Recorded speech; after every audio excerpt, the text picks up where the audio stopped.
সময়টা একদমই ভালো যাচ্ছে না ভারতের প্রধানমন্ত্রী নরেন্দ্র মোদীর। যুক্তরাষ্ট্র থেকে অবৈধ ভারতীয়দের শেকলে বেঁধে দেশে ফেরত পাঠানোর ঘটনায় আন্তর্জাতিক অঙ্গনে লজ্জার মুখে পড়তে হয়েছে দেশটির সরকার প্রধানকে। এবার আবারও বিব্রতকর অবস্থায় পড়লেন নরেন্দ্র মোদী, আর তাও কিনা একেবারে বিশ্বমঞ্চে প্রভাবশালী বিশ্ব নেতাদের সামনে।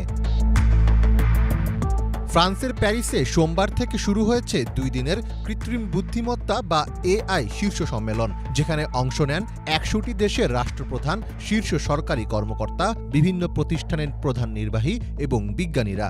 আয়োজনে অংশ নিতে ফ্রান্সে পাড়ি জমান নরেন্দ্র মোদীও। এই সম্মেলনের একটি ভিডিওতেই দেখা যায় সেই বিব্রতকর দৃশ্য।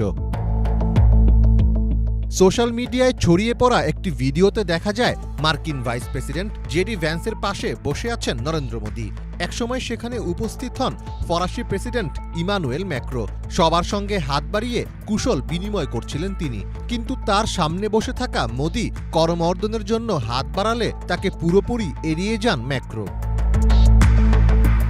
এ ঘটনায় বিব্রত হলেও মুহূর্তের মধ্যেই নিজেকে সামলে নেওয়ার চেষ্টা করেন মোদী। পাশে বসে থাকা অতিথিদের সঙ্গেই কুশল বিনিময় করেন তিনি। তবে মোদীকে উপেক্ষা করলেও আশেপাশে থাকা ইউরোপীয় কমিশনের সভাপতি উর্সুলা ভন ডার লেইন সহ অনেক অতিথির সঙ্গে হাত মেলাতে দেখা যায় ফরাসি প্রেসিডেন্টকে।